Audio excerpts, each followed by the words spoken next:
தெய்வத்தின் குரல் முதல் பகுதி. தர்மமே தலை காக்கும்.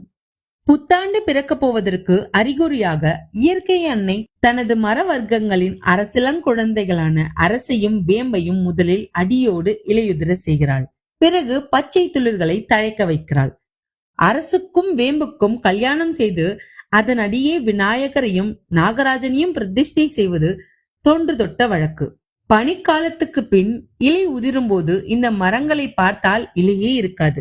பிள்ளையாரும் நாகராஜனும் மரத்தின் நிழற்குடை இல்லாமல் வெளிச்சம் தங்கள் மேல் படுகிற மாதிரி இருப்பார்கள். இது இம்மாதிரி ஆகாசம் பார்க்க சுக உஷ்ணமான சூரிய வெளிச்சத்தை ஆனந்தமாக அனுபவிக்கிற பருவ காலமாகவே இருக்கிறது. மழையிலே குடை வேண்டும், கொளுத்துகிற வெயிலில் குடை வேண்டும். கடும் பனி காலத்திலும் ரா வேளையில் சூரியன் இல்லாத போது ஆகாசம் பார்க்க உட்கார்ந்திருக்க முடியாது. ஆனால் அத்தனை பனி இல்லாத இந்த இலையுதிர் காலத்தில் சிவராத்திரியோடு குளிர் சிவசிவா என்று போய்விடும் என்பார்கள். அப்படிப்பட்ட காலத்தில் சுக உஷ்ணமான சூரியன் இருக்கிற காலத்தில் பகல் ரா பொழுது இரண்டிலும் ஆகாசம் பார்க்க உட்கார்ந்திருக்கலாம்.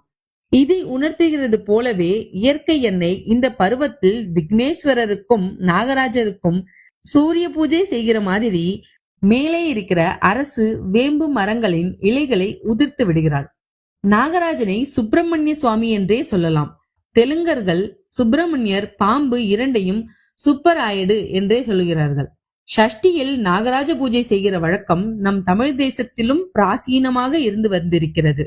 ஆதி தம்பதிகளின் முதல் குழந்தைகளான பிள்ளையார் குமாரசுவாமி இரண்டு பேருக்கும் இயற்கை எண்ணெய் காட்டுகிற பரிவு பார்வதி பரமேஸ்வரர்களின் குழந்தையான நம் அத்தனை பேரிடமும் காட்டுகிற அன்புக்கு அடையாளமாக இருக்கிறது. அது நிறைந்த பரிவாக இருக்கிறது. இப்போது சுகோஷ்ணமாக மித வெப்பமாக இருப்பதால் இவர்களை இப்படி சூரிய ஒளியில் உட்கார்த்தி வைத்திருந்தாலும் வசந்த காலம் வந்தவுடன் சூரியன் கொஞ்சம் உக்கிரமானவுடன் அது அவர்களை உபத்திரவப்படுத்தக்கூடாது என்கிற கரிசனம் இயற்கை எண்ணெய்க்கு வந்துவிடுகிறது.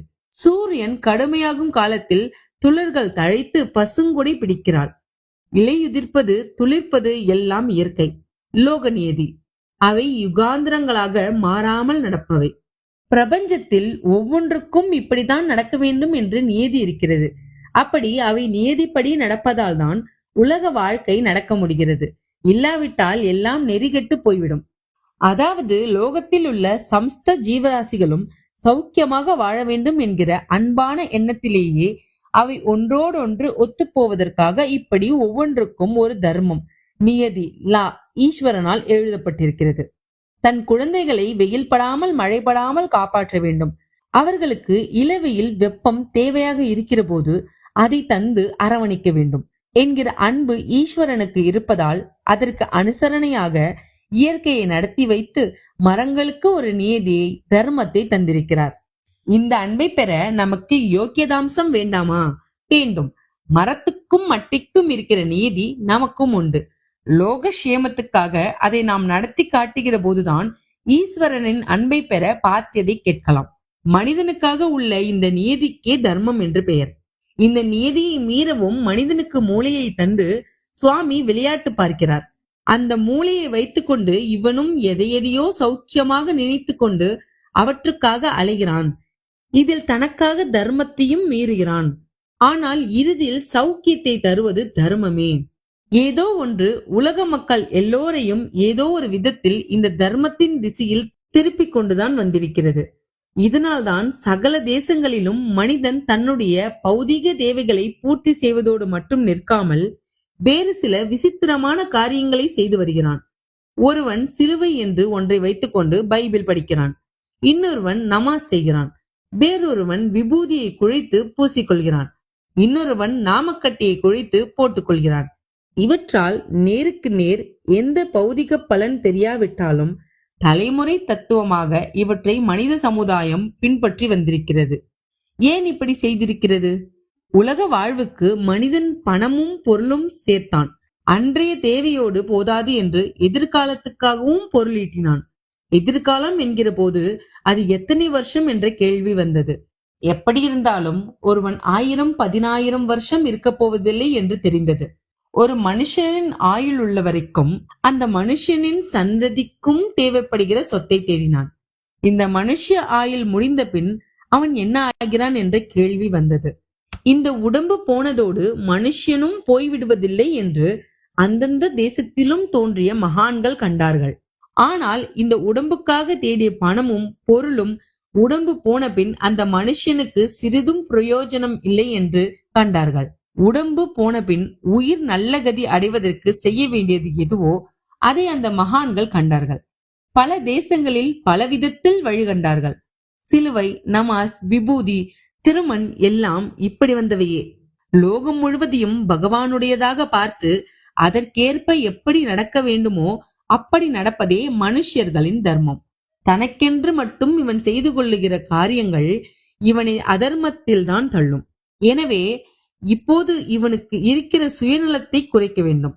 இவனுக்கு ஈஸ்வரனின் நினைப்பை உண்டாக்கி அவனுடைய உடைமையே உலகமெல்லாம் என்ற அறிவை ஏற்படுத்த வேண்டும் என்ற அடிப்படையில் தான் சகல மதங்களும் உண்டாகியிருக்கின்றன. உன் ஆசைப்படி நடந்து கொண்டு உனக்கேற்ற சொத்து சேர்த்துக்கொள் என்று சொல்கிற மதம் எதுவுமே இல்லை. தன்னை முக்கியமாக நினைத்துக் கொள்கிற வரையில் இவன் சுயநலத்துக்குத்தான் காரியம் செய்து கொள்வான் என்பதால் அத்தனை மதங்களும் கடவுள் என்கிற ஒன்றை இவனுக்கு சொல்லி, அப்பா, பிரபஞ்சம் முழுவதையும் செய்த அந்த மகா சக்தியின் முன் நீ ஒன்றுமே இல்லை என்று காட்டி இவனுடைய அகங்காரத்தை குறைக்கின்றன. அந்த மகா சக்திமானை பிடித்துவிட்டால் நம் மூளையை செய்த அவனே அதை எப்படி திருத்த வேண்டுமோ அப்படி திருத்தி நம்மை தர்மத்தில் ஈடுபடுத்தி விடுவான் என்பதால் பக்தியையே பெரும்பாலான மதங்கள் முக்கியமாக வைத்திருக்கின்றன. ஆனாலும் கடவுள் என்று ஒரு தத்துவம், அதனிடம் பக்தியின் மனசை தோக்கி வேண்டும் என்று மட்டும் சொல்லிவிட்டால் சாமானிய ரீதியில் அதை பிடித்து கொண்டு ஸ்திரமாக நிற்க முடியவில்லை. பக்தியையும் காரிய ரூபத்தில் காட்டுவது என்றாலே சாதாரண ஜனங்களால் முடிகிறது. இதற்காகத்தான் ஒவ்வொரு மதத்திலும் சடங்குகள், சந்தியாவந்தனம், பிரேயர், நமாஸ் என்றெல்லாம் வந்திருக்கின்றன. லோக வாழ்க்கையில் இருந்து கொண்டே இப்படி பக்தி செய்கிற போது உலகில் எப்படி நடப்பது இவனுக்கும் தர்மம் என்பதை மதங்கள் சொல்கின்றன. எல்லோரிடமும் அன்பாக இரு, தியாகம் பண்ணு என்று இப்படியெல்லாம் அத்தனை மதங்களும் சொல்கின்றன. இப்படி இவன் வாழ்க்கை நடத்திவிட்டால் அப்புறம் உடம்பு போன பின் உயிரானது அந்த கடவுளிடமே போய் சேர்ந்துவிடும். இதை ஒரு சித்தாந்தம் அத்வைதமாக கடவுளுக்கு வேறில்லை என்று அதுவாகவே ஆகிவிடுவது என்று சொல்லும். இன்னொன்று அவரிடம் போய் சேவை செய்து கொண்டே அவரது கிருபையை பெற்று ஆனந்தமாக இருப்பது என்று சொல்லும். முடிவான அந்த நிலையை பற்றி இப்போது நாம் சண்டை போட்டு மண்டை உடைத்துக் கொள்ள வேண்டாம். ஏதோ ஒரு வழியில் கடவுளை அடைந்து விடுகிறோம்.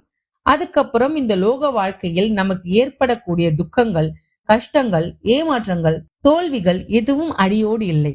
நீங்காத நிறைவான ஆனந்தம் மட்டுமே இருக்கும் என்று தெரிந்து கொண்டால் இப்போதைக்கு போதும். அப்படி பரமாத்மா நம்மை தம்மிடம் அழைத்துக் கொள்ள வேண்டுமானால் நாம் லோகத்துக்கும் அவருக்கும் ஆற்ற வேண்டிய கடமைகளை வலுவில்லாமல் செய்ய வேண்டும். இந்த கடமைகள் தான் நமக்கான தர்மம்.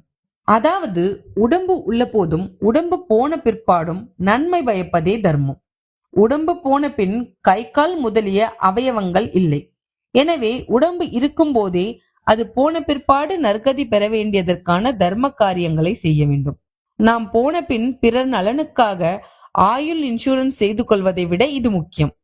ஆயுள் போன பிற்பாடு நமது நலனுக்கே நிரந்தர இன்சூரன்ஸாக இருப்பது தர்மமே.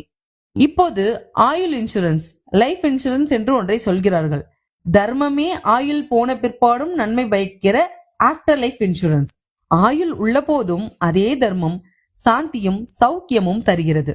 எந்த தர்மத்தை நாம் அனுஷ்டிப்பது என்ற குழப்பமே வேண்டாம்.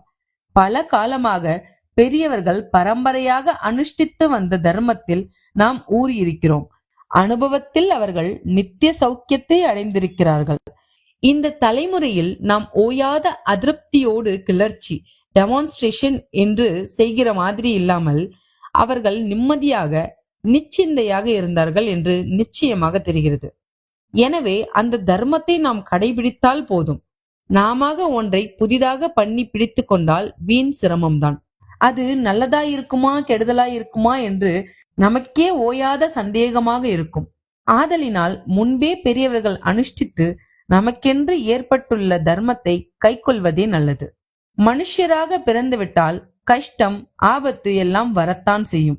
அதை உணர்த்தத்தான் புத்தாண்டில் முதலில் பூக்கும் வேப்பம்பூவை உண்கிறோம்.